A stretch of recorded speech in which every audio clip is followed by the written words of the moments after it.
My5 is something that our church has been doing where we are intentional and inviting and thinking about 5 people in our lives that don't know who Jesus is and don't have a church. From my understanding of what it is, it's a way for members of this church right here to invite friends, neighbors, even random people that work at the grocery store, whoever it may be, just try to spread the good news, the gospel.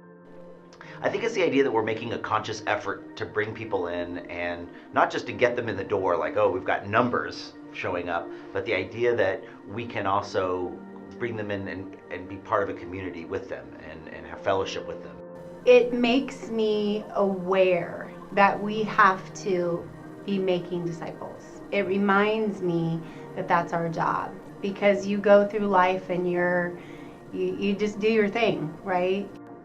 I realized I was just a bystander at our church and not really involved, and I wasn't relying on the Holy Spirit to find these 5 people. So here I was trying to find 5 people to do something I wasn't even doing. It was very convicting.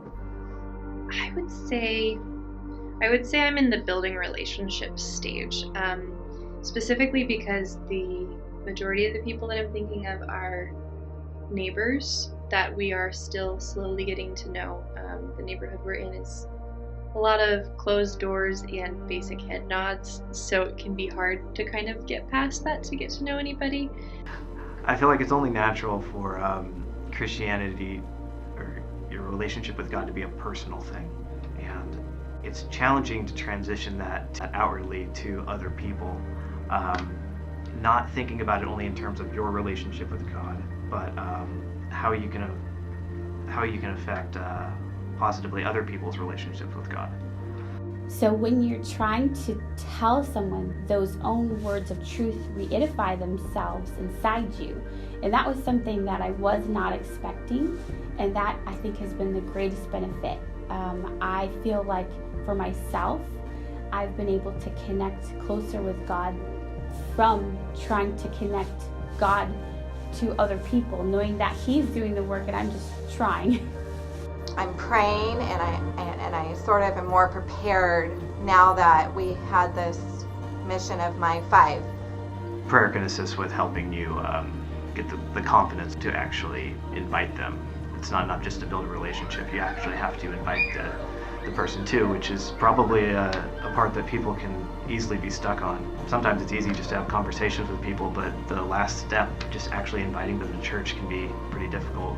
I'm sure there's plenty of people here who can kind of relate to my Christian bubble experience, and so we need to be pushed out of the nest, so to speak. We need someone to tell us there's people around you who don't know Jesus, and just because you're not interacting with them now doesn't mean you shouldn't be, and that you should be more intentional with your words and your relationships and with getting to know people who are different than you.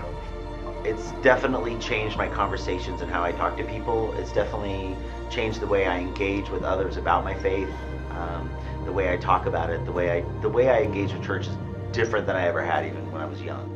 It's important that the rest of the congregation help you enfold them. Be aware of all the visitors that are here and be excited to go talk to them and say, hey, I'm Rochelle, I'd love to meet you. I know we have some co-workers and we even have some family members that I think would also really benefit from coming to a church, especially one as great as this one.